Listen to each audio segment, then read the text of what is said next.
الرحمن الرحيم إن الحمد لله نحمده ونستعينه من يهده الله فلا مضل له ومن يضلل فلا هادي له أشهد أن لا إله إلا الله وحده لا شريك له وأشهد أن محمدا عبده ورسوله. நிச்சயமாக எல்லா புகழும் அல்லாஹ்வுக்கே. அவனையே நாம் புகழ்கிறோம், அவனிடமே நாம் உதவியும் தேடுகிறோம். நம்முடைய இச்சைகளின் கெடுதிகளை விட்டும் நம்முடைய செயல்களின் தீமைகளை விட்டும் அல்லாஹ்விடம் பாதுகாவல் தேடுகிறோம். யாருக்கு அல்லாஹ் நேர்வழியை நாடுகிறானோ அவரை வழிகெடுப்பவர் யாரும் இல்லை. யாரை அல்லாஹ் வழிகேட்டில் விட்டுவிடுவானோ அவரை நேர்வழியில் செலுத்துபவரும் யாரும் இல்லை. இன்னும் சலாத் என்னும் கருணையும் சலாம் என்னும் ஈரேச்சமும் நமது நபி ஸல்லல்லாஹு அலைஹி வஸல்லம் அவர்கள் மீதும் அவர்கள் தோழர்கள், குடும்பத்தார்கள் மற்றும் நம் அனைவரின் மீதும் இன்று நிலவட்டுமாக. இன்னைக்கு எனக்கு கொடுக்கப்பட்டிருக்கிற தலைப்பு ஈமானிய வாழ்க்கையும் ஈமான் இல்லாத வாழ்க்கையும். ஈமான் அப்படிங்கிறத நம்ம எப்படி ஐடென்டிஃபை பண்ணுவோம்? ஈமான் அப்படிங்கிறது ஆமன்து பில்லாஹி வ மலாயிகத்திஹி வ குதுபிஹி வ ருசுலிஹி வல் யௌமில் ஆஹிரி வல் கத்ரி ഖൈரிஹி வ ஷர்ரிஹி மினல்லாஹி தஆலா வல் பஅஸி பஅதல் மௌத். அதாவது அல்லாஹ்வை நான் ஈமான் கொண்டேன், மேலும் அவனுடைய மலக்குகளையும் வேதங்களையும் தூதர்களையும் கியாமத் நாளையும் நன்மையும் தீமையும் அல்லாஹ்விடமிருந்தே ஏற்படுகிறது என்பதையும் மரணத்திற்கு பிறகு உயிர் கொடுத்து எழுப்பப்படுவது உண்மை என்றும் நான் ஈமான் கொண்டேன். ஈமான் அப்படிங்கிறது இதுதான் ஈமான். சரியா? இதில் எத்தனை விஷயங்கள் அடங்குதுன்னு பார்ப்போம். அல்லாஹ்வை நாம் ஈமான் கொண்டோம், கரெக்டு தானா? அல்லாஹ்வை நாம் ஈமான் கொண்டோம், மேலும் அவனுடைய மலக்குகளையும் அல்லாஹுடைய மலக்குகளை நாம் ஈமான் கொண்டோம். அவனுடைய வேதங்கள் எத்தனை? 4. குர்ஆனோட சேர்த்து 4 வேதங்கள். 4 வேதங்களையும் நம்ம ஈமான் கொண்டோம். தூதர்கள், அல்லாஹ்வால அனுப்பப்பட்ட அனைத்து தூதர்களையும் நாம் ஈமான் கொண்டோம். இப்போ நம்மளுடைய தூதர் யாரு? முஹம்மது நபி ஸல்லல்லாஹு அலைஹி வஸல்லம் உட்பட எல்லா தூதர்களையும் நம்ம ஈமான் கொண்டோம். கியாமத் நாளையும் நம்ம ஈமான் கொண்டோம். மேலும் நன்மையும் தீமையும் அல்லாஹ்விடமிருந்தே ஏற்படுகிறது என்பதையும் மரணத்திற்கு பிறகு உயிர் கொடுத்து எழுப்பப்படுவது உண்மை என்றும் நாம் ஈமான் கொண்டோம். சரியா?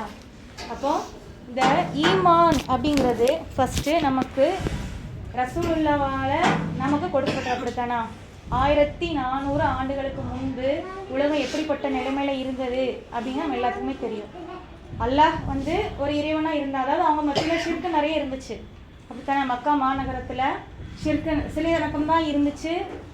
அல்லாஹும் அதாவது பல தெய்வங்களை வழிபட்டாங்க. அதில் அல்லாஹும் ஒரு இறைவன், அதாவது அஹது வாஹிது ரெண்டுமே ஒரே ஒன்று அப்படிங்கிறது குறிக்கிறது தான். சரியா? அரபு படிக்கிறவங்களுக்கு தெரியும். வாஹித் அப்படிங்கிறது பல இது இருக்கிற இடத்துல ஒன்று குறிக்கிறது. அஹதுங்கிறது ஒன்று மட்டும்தான் அப்படிங்கிறது. மக்காவாசிகளானவங்க அல்லாஹும் இறைவன் தான் ஏற்றுக்கிட்டாங்க. அதோட பல தெய்வங்களே அவங்க கும்பிட்டுக்கிறாங்களாம். ஆனால் அல்லாஹ் ஒருவன் மட்டும்தான். ஆட்சி, அதிகாரம், புகழ் எல்லாத்துக்கும் உரியவன் அல்லாஹ் சுப்ஹானஹு வ தஆலா ஒருத்தன் தான். அப்போ ஜிப்ரீல் அலைஹிஸ்ஸலாம் அவங்க மூலமாக ரசூலுல்லாவுக்கு வஹி வந்தது என்னன்னு? இக்ரா பிஸ் உங்களுடைய ரப்பின் திருப்பெயரால் ஓதுவீராக. ஈமான் அப்போ தான் ஃபஸ்ட்டு ஈமான் அந்த இடத்துல தான் ஸ்டார்ட் ஆகுது. எப்படி? அல்லாஹ் ஒருவன் தான், ஆட்சி அதிகாரங்கள் அனைத்துக்கும் சொந்தக்காரன் யாரு? அல்லாஹ் தான். அப்போ அல்லாஹ்வுக்கு ரசூலுல்லாவுக்கு அல்லாஹ் தஆலா ஈமான் கொடுத்து அந்த ஈமானை எல்லாருக்கும் பரப்புங்க அப்படின்ட்டு அல்லாஹ் தஆலா சொல்கிறான். சரியா? ரசூலுல்லா ஈமான் கொண்ட பிறகு அந்த ஈமானை எத்தி வைக்கிறாங்க. அப்போது எத்தி வைக்கிறப்ப அந்த ஈமானானது மற்றவங்களுக்கு எடுத்து வைக்க ரசூலுல்லா பட்ட கஷ்டங்கள் சொல்லில் அடங்காது. அதே மாதிரி அந்த சஹாபாக்கள் மற்றவங்களுக்கு எடுத்து வைக்கிறது அதுவும் சொல்லில் அடங்காது. உதாரணமாக ஈமான் கொண்டுட்டாங்க.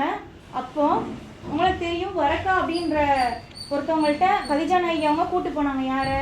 ரசூலுல்லா அவங்கள. அந்த வகை இறக்கப்பட்டாங்க நடுக்கத்தினால கதிஜா அம்மையார் வரக்கா அவங்கள்ட்ட ரசூலுல்லாவை கூட்டு போனாங்க.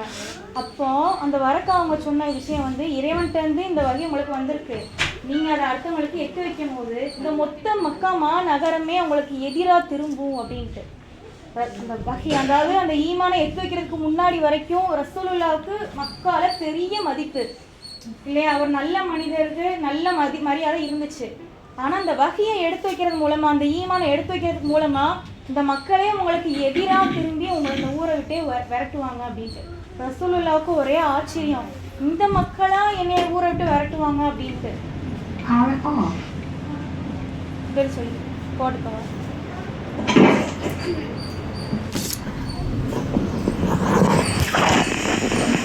அப்போ ரசூல்லா அலைஹிஸ்ஸலாம் வரக்கா அவங்கள்ட்ட கேட்குறாங்க, இந்த மக்களா என்னை வந்து ஊரை விட்டு துரத்துவாங்க அப்படின்ட்டு. ஆமாம். அப்போ அந்த ஈமானை எத்து வைக்கிறதுக்கு முன்னாடியே அந்த செய்தியை சொல்கிறாங்க பாருங்க. இந்த ஈமானை நீங்கள் சொல்கிறது மூலமாக உலகான நெருக்கடிக்கு நீங்கள் ஆள் ஆவீங்க அப்படின்ட்டு வரக்க சொல்கிறாங்க. நான் உயிரோடு இருந்தால் நான் உங்களுக்கு ஒரு பக்கபலமாக நிற்பேன் அப்படின்ட்டு. ஆனால் அவங்க அப்போ உயிரோடு இல்லை. அப்போது இந்த ஈமான் அப்படிங்கிறத பேணி பாதுகாக்கிறதுக்கும் அதை எடுத்து சொல்கிறதுக்கும் ரசூலுல்லாஹும் சஹாபாக்களும் எண்ணிலடங்காத துயரங்களை அனுபவிச்சிருக்காங்க. இஸ்லாத்துக்காக முதனாக உயிர் தியாகம் செய்த பெண்மணி சுமையா ரலியல்லாஹு அன்ஹா அவங்க ஈமான் கொண்டாங்கன்ற ஒரே காரணத்துக்காக அவங்களுடைய இரு கால்களும் இரு ஒட்டகங்களின் கால்களில் கட்டப்பட்டு இரு ஒட்டகங்களும் இரு திசைகளில் ஓடிச்சு. கொஞ்சம் அதை இமேஜின் பண்ணி பாருங்கள். அவங்க இரு கால்களும் இரு ஒட்டகங்களின் மீது கட்டப்பட்டு இரு ஒட்டகங்களும் இரு திசைகளின் மீது ஓட்டப்பட்டன. எதுக்காக? அவங்க ஈமான் கொண்டுட்டாங்க அப்படின்ற ஒரே காரணத்துக்காக. அவங்களுடைய மர்ம உறுப்பின் மீது அம்பு எறியப்பட்டு அவங்க கொல்லப்பட்டாங்க. அப்படி அவங்கள துன்புறுத்தும் போது அவங்க என்ன சொன்னாங்க? அல்லாஹ் தான் என்னுடைய இறைவன், அல்லாஹ் ஒருவன் மட்டும்தான் என்னுடைய இறைவன் அப்படின்றத ஏற்றுக்கிட்டதுக்காக இவ்வளோ பெரிய துன்பத்துக்கு ஆளாக்கப்பட்டு கொல்லப்பட்டாங்க சுமையா ரலியல்லாஹு அன்ஹா அவங்க. அடுத்து பிலால் ரலியல்லாஹு அன்ஹா அவங்க ஈமான் கொண்டதுக்காக என்ன செஞ்சாங்க? அவங்கள காஃபிர்கள் அவங்கள நிர்வாணமாக சுடுமணலில் போட்டு அவங்க நெஞ்சு மேலே பாறாங்கல்ல தூக்கி வச்சாங்க. சுடுமணலில். இப்போ நம்ம மொட்டை மாடிக்கு ஏதாவது காயப்போட போனோம்னா உச்சி வெயிலில் செருப்புலாம் நம்ம போயிட்டோம்னா நமக்கு தெரியும். அப்படித்தானே? சூடு தாங்க முடியாது. திரும்ப வந்து நம்ம செருப்பு போட்டுட்டு போய் இது போடுவோம். மறந்து போயிட்டோம்னா அந்த கால் எப்படி சுடுன்னு நமக்கு தெரியும். அப்போ சுடு மணல் எப்படி இருக்கும்? அந்த சுடு மணலில் பிலால் ரலியல்லாஹு அன்ஹு அவங்கள மணலில் போட்டு அதுக்கு மேலே ஒரு பாறாங்கல்ல தூங்கி வச்சு கொடுமைப்படுத்தினாங்க. ஆனால் அப்போ கூட இல்லைப்பா, சரி நான் இஸ்லாத்தை விட்டுறேன்ப்பா, நான் உங்கள் தெய்வங்களை வணங்குறேன்ப்பா அப்படின்னு ரலியல்லாஹு அன்ஹு விட்டு கொடுக்கல. அல்லாஹ் அஹத், அல்லாஹ் ஒருவன் மட்டும்தான் அப்படின்னு போராடினாங்க. அடுத்து ஹப்பாப் ரலியல்லாஹு அன்ஹு அவங்க, அதாவது நெருப்புக்கு மேலே ஹப்பாப் ரலியல்லாஹு அன்ஹு அவங்கள கட்டி வச்சுட்டாங்க. அப்போ அந்த வெக்கையின் காரணமாக அவங்க தோல் உருகி அந்த தோலில் இருக்கிற சீல் வடிஞ்சு அந்த நெருப்பே அணைஞ்சிருச்சு. அப்படி ஹப்பாப் ரலியல்லாஹு அன்ஹு அவங்கள கொடுமைப்படுத்தினாங்க. அப்புறம் இறங்கி வந்து ஹப்பாப் ரலியல்லாஹு அன்ஹு அவங்க ரசூலுல்லாஹ்ட்ட வந்து, ரசூலுல்லாஹ் என் முதுவை பாருங்கள், நெருப்பு பட்டி இப்படி புண்ணாக இருக்குது அப்படின்றதோட ரசூலுல்லாஹ் வந்து என்ன சொன்னாங்க தெரியுமா? இதுக்கு முன்னாடி உள்ளவங்க ஈமான் கொண்டாங்க, அவங்கள வந்து இரும்பு சீப்பால் காஃபிர்கள் சீவி விடுவாங்களாம். அப்படி புண்ணு ஆயிருமா? அப்போ நீ கஷ்டப்பட்டிருக்கீங்க, இதை விட கஷ்டமும் இதுக்கு முன்னாடி ஈமான் கொண்டதுனால அனுபவிச்சிருக்காங்க அப்படின்ட்டு ரசூலுல்லாஹ் சொன்னாங்க. இன்னொன்று, ஒரு பணக்கார சஹாபி, சரியா, ஒரு செல்வந்தனான ஒரு சஹாபி என்ன செஞ்சாங்க அப்படின்னா இஸ்லாத்தை ஏற்றுக்கிட்டாங்க. அவங்க வீட்டில் அவங்கள யாருமே ஏற்றுக்கலை. அவங்க இஸ்லாத்தை ஏற்றுக்கிட்டாங்கங்கிறதுனால வீட்டுக்கிட்ட அவங்க அனுப்பிட்டாங்க. நீ இஸ்லாம் இருந்தால் நீ வீட்டில் இருக்கக்கூடாதுப்பா அப்படின்ட்டு. இஸ்லாத்துக்கு வர்றதுக்கு முன்னாடி அவங்க எப்படின்னா டெய்லி ஒரு புது ட்ரெஸ் போடுவாங்களாம், டெய்லி ஒரு வாசனை திரும்பி அனுப்புவாங்களாம். அவங்க வர்ற இடமே அப்படி தனியாக தெரியுமா, இந்த இவங்க வராங்க அப்படின்ட்டு. ஆனால் இஸ்லாத்தை ஏற்றுக்கிட்டதுனால அவங்களுக்கு எந்த ஒரு இதுவுமே கிடைக்காம அவங்க வீட்டை விட்டு வெளியேற்றப்படுறாங்க. அவங்கள பார்த்து ரசூலுல்லாஹ் கேட்குறாங்க, அதாவது இஸ்லாத்துக்கு வந்ததுக்கப்புறமா ரொம்ப சாதாரணமாக ஒரு பழைய உடையை போட்டுட்டு ரொம்ப ஒரு சாதாரண மனிதனாக இருக்காங்க. அப்போ இதுக்கு முன்னாடி நீங்கள் இவ்வளோ ஒரு அழகாக டெய்லி ஒரு புது ட்ரெஸ் போட்டு எவ்வளோ ஒரு செல்வந்தனாக இருந்தீங்க, இதுக்கப்புறம் நீங்கள் இப்படி இருக்கீங்களே அப்படின்னு கேட்டப்ப ரசூலுல்லாஹ் எனக்கு வந்து என்னுடைய ஈமான் தான் பெருசு அந்த சொத்துக்களை விட அப்படின்னு சொன்னாங்க. இன்னொன்று, அந்த காலத்தில் அடிமையாக இருப்பாங்கள்ல, அதே மாதிரி ஒரு செல்வந்தன்ட்டு ஒரு அடிமையாக ஒருத்தவங்க இருந்தாங்க. அவங்களும் இஸ்லாத்தை ஏற்றுக்கிட்டாங்க. அதாவது மக்காலேருந்து ஹிஜ்ரத் பண்ணி போயிட்டாங்க தெரியுமா? அந்த நேரத்தில் இந்த ஒரு சஹாபி மட்டும் மிஸ் ஆகிட்டார். ஏன் அப்படின்னா ஒரு செல்வந்தன்ட்ட அடிமையாக இருந்து அந்த செல்வந்தர் அவருடைய சொத்துக்கள் எல்லாமே இந்த அடிமைக்கு வருது. ஆனால் இவங்க இஸ்லாத்தை ஏற்றுக்கிறதுனால இவங்களுக்கு மேலே இந்த உலகனா சொத்து இருக்குது. இவ்வளோ சொத்துக்களையும் எடுத்துக்கிட்டு நீங்கள் எப்படி நீங்கள் மதினாவுக்கு போக முடியும்? ஏன்னா நீங்கள் இந்த சொத்து இல்லாமல் நீங்கள் மக்காவில் சம்பாதிச்சது அப்படின்னதோட, சரிப்பா எனக்கு இப்போ நான் வந்து அவங்களோட நான் போகணும், அப்போ நான் என்ன செய்யணும்? நீங்கள் இங்கேருந்து எதையுமே எடுத்துகிட்டு போகக்கூடாது, சாதாரணமாக போகிறதா இருந்தால் நீங்கள் போங்க அப்படின்னதோட, இப்போ நம்மளுக்கு ஒரு சொத்து இருக்குது ஊரில், நம்ம யார்ட்டையாவது தூக்கி கொடுத்துருவோமா? கிடையாது. விற்றுட்டு அந்த அமௌண்ட் தான் நம்ம எடுத்துகிட்டு வருவோம். ஆனால் நீங்கள் எதுவுமே எடுக்காமல் இஸ்லாத்தை ஏற்றுட்டு போகிறதா இருந்தால் போங்க அப்படின்னோட, அப்போ அந்த இடத்துல அவங்க எதை சூஸ் பண்ணாங்க? ஈமான் தான் வேணும், இஸ்லாம் தான் வேணும் அப்படின்ட்டு எல்லா சொத்துக்களையும் விட்டுட்டு அவங்க மதீனாவுக்கு போனாங்க.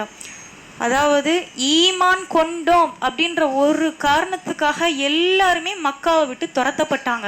ஒரு சொந்த ஊரை விட்டு ஈமான் கொண்டோன்ற ஒரே காரணத்துக்காக மதீனாவுக்கு ஹிஜ்ரத் செஞ்சு போனாங்க. அப்படி தானே? அப்போது நான் இவ்வளோகான சொன்னதுலேருந்து உங்களுக்கே ஒரு இமேஜின் தெரியும். ரசூல்லா தொழும்போது அவங்க மேலே ஒட்டக குடலை தூக்கி வச்சாங்க, அப்படித்தானே? தொழுறாங்கங்கிறதுக்காக ஒட்டகத்தோட குடல் தூக்கி சஜிதாவில் இருக்கும்போது வச்சுட்டாங்க.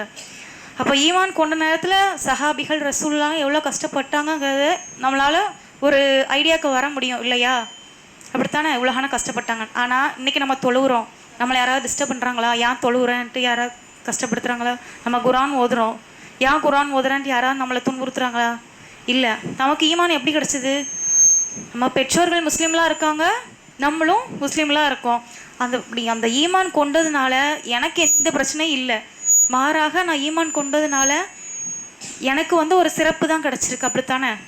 ஆனால் இன்றைய காலத்தில் இப்போது நான் முஸ்லீம்ஸாக இருந்து முஸ்லீம்ஸாக வந்தவங்க படுற கஷ்டத்தை கேட்டிங்கன்னா அவங்களுக்கு தெரியும். யாராவது இப்போ நம்ம காலேஜில் படிக்கிறோம், யாராவது யூடியூப்பில் பார்த்துருப்போம், வே டு ஜன்னா, ஜமாத்துல் ஜன்னா ட்ரஸ்ட்டில் நிறைய யூடியூப்பில் போடுவாங்க. அவங்க வீட்டில் அவங்க ஈமான் கொண்டதுனால, ஏன் நம்ம ஹாதியாக அவங்க வந்தாங்கல்ல 4-5 வருஷத்துக்கு முன்னாடி, அவங்க பிராமியன் ஃபேமிலி, அவங்கள எவ்வளோ கொடுமைப்படுத்துனாங்கன்னு அவங்களே சொல்லுவாங்க. அவங்க பிராமியன் ஃபேமிலி, அவங்க இஸ்லாத்தை ஏற்றுக்குனால எங்கள் வீட்டில் எனக்கு சாப்பாடு போடலை, துன்புறுத்துறாங்க அப்படின்ட்டு அவங்களே ரொம்ப போராடி இஸ்லாத்துக்கு வந்த பெண்மணி ஹாதியா அவங்க இப்போ சொல்கிறது கேட்டோம்னாலும் தெரியும், எங்கள் வீட்டில் நான் இஸ்லாத்தை ஏற்றுக்கிறதுனால என்னை கொடுமைப்படுத்துனாங்க அப்படின்ட்டு. ஆனால் எந்த ஒரு கஷ்டமே கிடையாது. சொன்ன மாதிரி வாழைப்பழத்தை ஊட்டி விட்ட மாதிரி, அல்வா வாயில் ஊட்டி விட்ட மாதிரி நமக்கு அல்ஹம்துலில்லாஹி ரப்பில் ஆலமீன் இந்த அழகான ஈமான் நமக்கு கிடச்சிச்சு, அப்படித்தானே? ஆனால் அதை பேணி பாதுகாக்கிறது நம்ம கிடையவே கிடையாது, அப்படித்தானே? எல்லாரும் ஏற்றுக்கக்கூடிய ஒரு விஷயம், வருத்தப்படக்கூடிய ஒரு விஷயம். இப்படி நம்ம முன்னாடி பேசுகிறோங்கிறதுனால நம்ம ஒரு பர்ஃபெக்டான ஆளும் கிடையாது. நம்மளுடைய நிலைமைகளை நம்ம சுய பரிசோதனை செய்து நம்ம திருத்திக்கிடணும் இன்ஷா அல்லாஹ். சரியா? அப்போ ஈமான் என்னது அப்படிங்கிறத பார்த்தாச்சு, ஈமானுக்காக எவ்வளோ கஷ்டப்பட்டாங்க அப்படிங்கிறத பார்த்தாச்சு. இப்போ ஈமான் இல்லாத ஒரு வாழ்க்கையை நம்ம பார்ப்போம். ஈமான் இல்லாத ஒரு வாழ்க்கை அப்படின்னா, உதாரணமாக ஒரு விஷயம், அதாவது திக்ரு செய்பவன் உயிரோடு இருப்பவனாகவும் திக்ரு செய்யாதவன் உயிரோடு மரணித்தவனை போலவும் ஆவான் அப்படின்னு ரசூலுல்லாஹ் சொல்லியிருக்காங்க. சரியா? திக்ருறது என்னது? அல்லாஹ்வை நினைவு கூறுறது. அல்லாஹ்வை நினைவு கூறுறவங்க உயிரோடு இருப்பவங்களாம், அல்லாஹ்வை நினைவு இல்லாதவங்க மரணித்தவர் போல அவங்க. அப்போ ஈமான் கொண்டிருக்கோம், சரியா? திக்ரு செய்கிறதுக்கே இப்படி ஒரு சிறப்பும், திக்ரு செய்யாதவங்களுக்கும் இப்படி ஒரு இழைவும் இருக்குது அப்படின்னா, இப்போ ஈமான் கொண்டிருக்கோம், அதை பேணி பாதுகாக்காமல் இருக்கிறது அது எவ்வளோ பெரிய ஒரு சோதனை. ஈமானை பாதுகாக்காமல் இருக்கிறது எவ்வளோ பெரிய தவறு அப்படிங்கிறத நம்ம புரிஞ்சுக்கணும். சரியா? அப்போ ஈமான் அப்படிங்கிறது நம்மள்ட்ட இருக்கிற சொத்துக்கள்லையே மிகப்பெரிய சொத்து. சரியா? இப்போ அல்ஹம்துலில்லாஹ் நமக்கு ஆரோக்கியம் இருக்குது, தங்குறதுக்கு இருப்பிடம் இருக்குது, எல்லா செல்வங்களும் அல்ஹம்துலில்லாஹ் நம்மள்ட்ட இருக்குது. நம்மள்ட்ட உயிரை விட நம்ம நேசிக்க வேண்டியது என்னதுன்னா ஈமான் தான். நம்மள்ட்ட இருக்குது. இப்போ உங்கள்கிட்ட என்னது இருக்குது அப்படின்னு கேட்டோம்னா ஈமான் இருக்குது. நம்மள்ட்ட இருக்கிற சொத்துக்களே ஃபஸ்ட்டு சொத்து என்னது? ஈமான் தான். சரியா? அந்த ஈமான், அதுக்கு அடுத்தபடியாக தான் நம்ம உயிர், அதுக்கு அடுத்தபடியாக தான் நம்மள்ட்ட இருக்கிற மற்ற சொத்துக்கள்லாம். இப்போ நம்மளுக்கு இருக்கிற பெரிய பொக்கிஷம் ஈமான். சரியா? அப்போ அந்த ஈமானை நம்ம எப்படி பேணி பாதுகாக்கிறது அப்படிங்கிறத பார்ப்போம். இப்போ உள்ளத்தை பற்றி சுமையா அவங்க பேசினாங்க. ரசூலுல்லாஹ் சொல்லியிருக்காங்க, உள்ளத்தில் ஒரு சதைத்துண்டு இருக்குது, அந்த சதைத்துண்டு நல்லா இருந்துச்சுன்னா உடம்பெல்லாம் நல்லா இருக்கும், அந்த சதைத்துண்டு கெட்டு போயிடுச்சுன்னா உடம்பு ஃபுல்லாக கெட்டு போயிடும். கிட்டத்தட்ட ஈமானும் உள்ளமும் கிட்டத்தட்ட ஒரு சம்மந்தப்பட்டது தான். சரியா? அப்போ அந்த ஈமான் அப்படிங்கிறத பாதுகாக்கிறதும் உள்ளத்தை பாதுகாக்கிறதும் ஒன்று தான். அப்போ உள்ளத்தை நம்ம எப்படி பாதுகாக்கிறது? ரசூலுல்லாஹ் சொல்லியிருக்காங்க, ஒரு அடியான் ஒரு பாவம் செஞ்சால் அவனுடைய உள்ளத்தில் ஒரு கரும்புள்ளி ஏற்படும் அப்படின்ட்டு. அதுக்காக அவர் தௌபா செஞ்சிட்டாருன்னா அந்த புள்ளி அதில் அகற்றப்பட்டு உள்ளம் தூய்மையாக்கப்படும். சரியா? அப்போது அந்த பாவங்களை தொடர்ந்து பண்ணிக்கிட்டே இருந்தாங்கன்னா அந்த கரும்புள்ளிகள் அதிகமாக்கப்பட்டு இதயமே கருத்து போய்விடும். நவூது பில்லாஹ் மின்ஹா, அல்லாஹ் நம்மை பாதுகாப்பானாக. அதாவது உள்ளம் கருத்து போயிடுச்சுன்னா நன்மை எது தீமை எதுன்னு புரியாது. ஈமான் ஃப்ரெஷ்ஷாக இருந்துச்சு அப்படின்னா தொழுவணும், ஓதணும் அப்படின்ற ஒரு ஆர்வம் இருக்கும் உள்ளத்தில். இது நம்மளே சுய பரிசோதனை செய்ய வேண்டியது. நமக்கு இன்ட்ரெஸ்ட் வருதா தொழுகைக்கு? அல்லாஹுடைய திக்ருல குர்ஆன் ஓதல நமக்கு இன்ட்ரெஸ்ட் வருதா? நம்மளோட இதயம் என்னதான் இருக்குது? ஃப்ரெஷ்ஷாக இருக்குது. இல்லை இன்ட்ரெஸ்ட் வரலையா? நம்ம இதையும் துருப்பிடிச்சி போய் இருக்குது. அப்போ சுய பரிதனை செய்து நம்ம இதயத்தை பரிசுத்தப்படுத்துறதுக்கான வேலைகளில் ஈடுபடணும் இன்ஷா அல்லாஹ். அதாவது உள்ளத்தை பேணி பாதுகாக்க, ஈமானை பேணி பாதுகாக்க 5 வழிகள். அதாவது தொழுவதன் மூலமாக, அதாவது நம்ம சஜிதா செய்கிறோம், ருக்கு செய்கிறோம், ஃபஸ்ட்டு அல்லாஹுக்காக தொழுகிறோம் அப்படின்னு நியத்தை வச்சு எந்திரிச்சிட்டோம்னாலே அல்லாஹ் நமக்கு உதவி பண்ணிடுவான். ஒழு செய்கிறோம், நம்மளுடைய பாவங்கள் மன்னிக்கப்படுது. பாவங்கள் மன்னிக்கப்பட்டால் ஆட்டோமேட்டிக்காக என்னாச்சு, இதயத்துடைய கரைகள் நீக்கப்படுது. அப்படித்தானே? ஒழு செய்கிறோம், பாவங்கள் மன்னிக்கப்படுது. தொழுகிறோம், சஜிதாவில் ருக்குலெல்லாம் தொழுகிறோம், நம்முடைய பாவங்கள் மன்னிக்கப்படுது. அடுத்தது திக்ருகள். அல்லாஹ் நீங்கள் எங்களை நினைவு கூறுங்கள், நானும் உன்னை நினைவு கூறுகிறேன் அப்படின்னு அல்லாஹ் சொல்கிறான். அல்லாஹ்வை நினைவு கூறுவது அல்லாஹுக்கு மிகவும் பிடித்தமான ஒன்று. அல்லாஹ் இப்போ நம்ம அல்லாஹ் நினைவு கூறிக்கிட்டு இருக்கோம் ஒரு சபையில், அப்படித்தானே? அப்போ அல்லாஹ் நம்மளை அவனுடைய சபைகளில் நினைவு கூறுறான். சரியா? அல்லாஹ் திக்ரு செய்வதன் மூலமாகவும் உள்ளத்துடைய கரைகள். இப்போ உதாரணமாக நீங்கள் நல்லா இது பண்ணி பார்க்கலாம். ரமலானுக்கு முன்னாடி நம்மளுடைய மைண்டு எப்படி இருக்குங்கிறதையும் ரமலான் முடிஞ்சதுக்கப்புறம் நம்ம மைண்டு எப்படி இருக்குங்கிறது நமக்கு ஒரு வித்தியாசம் தெரியும் இல்லையா? ரமலானுக்கு முன்னாடி நம்ம உள்ளம் கடினமாக இருக்கும். ரமலானில் அமல்கள் செஞ்சு ரமலானுக்கு அப்புறம் நம்ம உடலில் ஒரு ஆஃபியத்தை நம்ம ஃபீல் பண்ணுவோம். உள்ளத்துலேயும் ஒரு மகிழ்ச்சியை ஃபீல் பண்ணுவோம், உடம்புலேயும் ஒரு ஆரோக்கியத்தை ஃபீல் பண்ணுவோம். சரியா? நெக்ஸ்ட்டு அமல்கள், திக்ருகள், குர்ஆன் ஓதல் மூலமாகவும் இதயத்தை பிரசித்தப்படுத்தலாம், ஈமானை ஃப்ரெஷ் ஆகிக்கலாம். அடுத்தது குர்ஆன் ஓதுதல். இப்போது நமக்கு மனசு கஷ்டமாக இருக்குது அப்படின்னா நம்ம என்ன பண்ணுவோம்? ஏதாவது ஒரு பாட்டை போட்டு கேட்போம். இல்லைனா யார்ட்டையாவது போயிட்டு எனக்கு கஷ்டமாக இருக்குது அப்படின்னம்னா நம்மளை என்ன பண்ணி விடுவாங்க? பூஸ்ட் பண்ணி விடுவாங்க. அப்படித்தானே? பூஸ்ட் பண்ணி விடுவாங்க. இப்போது அல்லாஹ் எல்லாத்தையும் படைச்ச அல்லாஹாலா குர்ஆன் ஓதுறது மூலமாக நம்மள்ட்ட அல்லாஹாலா பேசுகிறான். தொழுவும் போது நம்ம அல்லாஹாலாவிட்ட பேசுகிறோம், குர்ஆன் ஓதும் போது அல்லாஹாலா நம்மள்ட்ட பேசுகிறான். சரியா? குர்ஆனில் ஒவ்வொரு எழுத்துக்கும் ஒவ்வொரு 10 நன்மை. அப்படித்தானே? அலிஃப் லாம் மீம். இது 3ஐயும் நான் ஒரு எழுத்துன்னு சொல்ல மாட்டேன். மாறாக அலிஃப் ஒரு எழுத்து, லாம் ஒரு எழுத்து, மீம் 1 எழுத்து, ஆக 30 நன்மைகள். இது எவ்வளோ ஒரு ஜாக்பாட். அப்படித்தானே? நிறைய கேம் விளாண்டவங்க எல்லாத்துக்கும் தெரியும். ஒரு ஜம்ப் பண்ணால் ஒரு 10, நெக்ஸ்ட்டு ஜம்ப் பண்ணால் 20. அப்படித்தானே?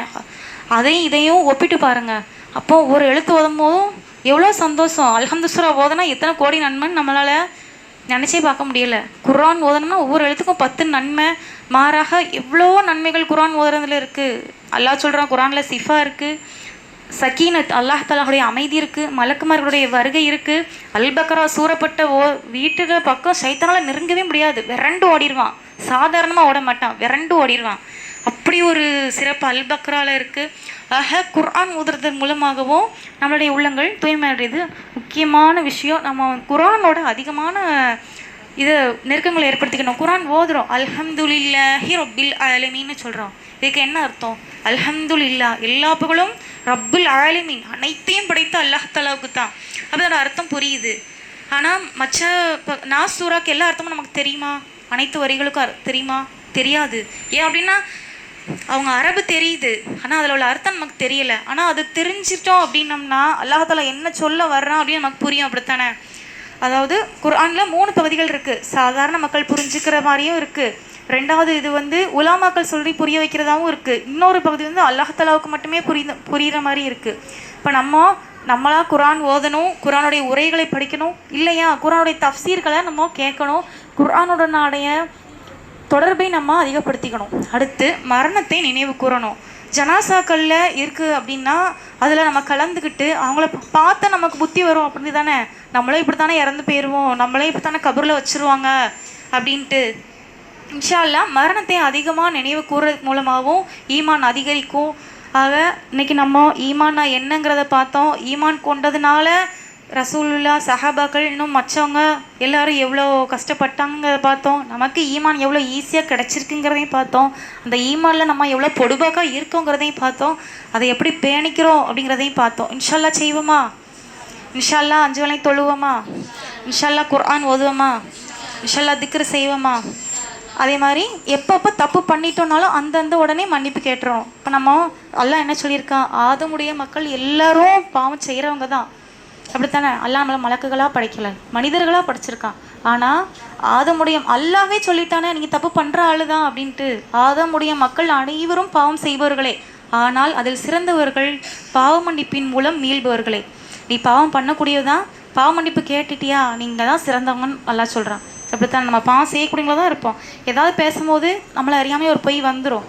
அன்னன்னைக்கு உள்ள பாவங்களை அன்னன்னைக்கு நைட்டு தூங்குறதுக்கு முன்னாடி அல்லாஹ்தஆலா இடத்துல, அல்லாஹ்தஆலா நான் மனுஷன்தான், நான் தப்பு செய்யக்கூடியதான் உனக்கு தெரியும், என்னை மன்னிச்சிரு அல்லாஹ்தஆலா.